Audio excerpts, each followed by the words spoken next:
Bien, estamos con Mariano Otero, CEO de Uber en Argentina. Bienvenido a Rosario, ¿cómo estás? ¿Cómo estás? Bien. Uber ha sido, en este último tiempo, casi el paradigma de una manera de brindar un servicio en un nicho o en un sector muy tradicional, ¿no? Y de alguna manera también ha sido el paradigma de algo como que se llama la economía colaborativa. ¿Cómo se sienten ustedes, digamos, con esa responsabilidad? Si quieren una responsabilidad, ¿se sienten bien bajo ese concepto? Totalmente. Creo que Uber es uno de los principales proponentes de esta economía colaborativa, que nace a partir de esta idea de que tenemos recursos que no estamos utilizando a su máximo potencial. El auto es uno de ellos, las casas son otro. Lo que la economía colaborativa permite es hacer un uso mucho más eficiente de esos recursos, reducir la demanda de esos recursos y las implicancias que eso también tiene para lo que son las ciudades, ¿no? O sea, hoy en día lo que vemos es que la mayoría de la gente maneja su propio auto y está en el auto sola. ¿Qué pasaría si en esos autos hubiera 3, 4 personas en vez de una sola? ¿Cómo eso reduciría el congestionamiento? ¿Cómo reduciría la cantidad de accidentes? ¿El impacto que eso tendría en la ciudad? Ese es el valor fundamental que trata de proponer Uber y en ese sentido somos orgullosos miembros de la economía colaborativa y de alguna manera nos alegra haberla traído a la discusión y haberla traído a la primera página de muchas discusiones. Un amigo escribió apenas Uber desembarcó en Argentina y que trajo esta controversia, un artículo que llamaba Uber llegó aunque no llegue, en referencia al concepto de Uber. ¿Por qué tanta resistencia? ¿Crees que se va a terminar, digo, en el corto o mediano plazo o va a ser una tarea ardua? Hoy en día la mayoría de las industrias están sufriendo algún tipo de disrupción a través de lo que es lo digital, ¿no? Y Uber es un ejemplo de ello, pero la realidad es que creo que lo que querían decir con esa frase de que Uber llegó aunque no llegue es que en todas las industrias esto va a estar pasando. Lo que sucede y lo que vemos que pasa en los mercados más desarrollados, en los mercados donde eventualmente los gobiernos deciden pasar alguna especie de regulación para tratar de manejar el servicio, es que lo que hace Uber es facilitar o agregar opciones de transporte que no compiten tanto con las actuales, sino que compiten mucho más con temas como lo que hablábamos antes del auto particular.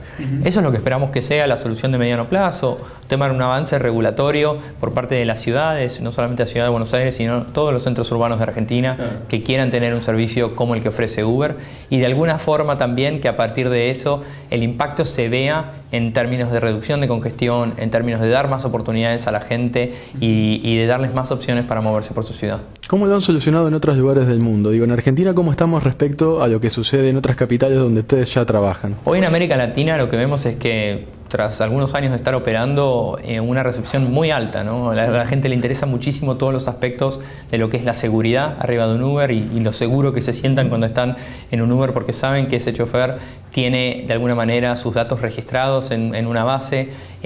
Por otro lado, la conveniencia y el acceso, o sea, hay lugares de Buenos Aires que tienen un muy buen acceso al transporte y hay lugares que no. Lo mismo pasa en la mayoría de las ciudades de América Latina y para la gente que no tiene acceso a opciones de transporte, Uber se convierte en una pieza fundamental. Y lo más importante y lo que más nos gusta resaltar son las oportunidades económicas que genera Uber. Lo que vimos en Brasil, por ejemplo, el año pasado, es que Uber generó más de 350.000 oportunidades económicas. Eso es gente que antes no tenía trabajo o gente que tenía un trabajo que le era insuficiente y que a través de Uber logró complementar un ingreso.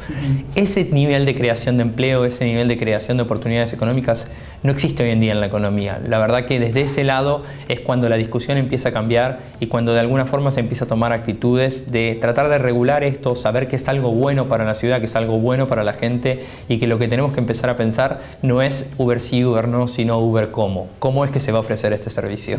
El cambio, como todo cambio, digo, a veces genera un poco de miedo y ese miedo genera rechazo.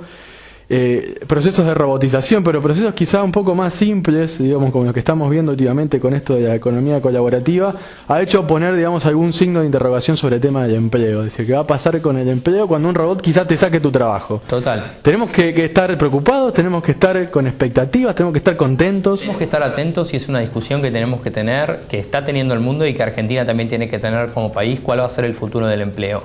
La realidad es que esta idea del siglo XX de un empleo de 9 a 5, donde uno uno marcaba tarjeta, no es la realidad del siglo XXI. Hoy el empleo pasa por otro lado. El empleo pasa por tratar de ofrecer los servicios que uno puede ofrecer en los momentos en los que uno puede ofrecer, tratando de maximizar su ingreso durante ese tiempo. Ese es el debate de empleo al que tenemos que ir, y tratar de entender que ese empleo flexible es mucho más dinámico y es un motor muy fuerte para la economía. Eso es lo que se está viendo en muchísimos países del mundo, no solo con Uber, sino con empresas también de lo que se llama la sharing economy, que permite también a la gente tener flexibilidad que antes no tenía. El mercado laboral argentino particularmente, y el mercado laboral que estamos acostumbrados, es un mercado laboral muy rígido. Una persona que tiene que cuidar de un anciano o una persona que tiene que ir a buscar a sus chicos al colegio a las 2 de la tarde no puede mantener un empleo de 9 a 5. Tenemos que ofrecerles oportunidades también a esas personas, y esas oportunidades se dan a través de este tipo de empleo que es más dinámico, que es más flexible, donde uno puede controlar sus horarios. Mariano, gracias. Por favor, deseos.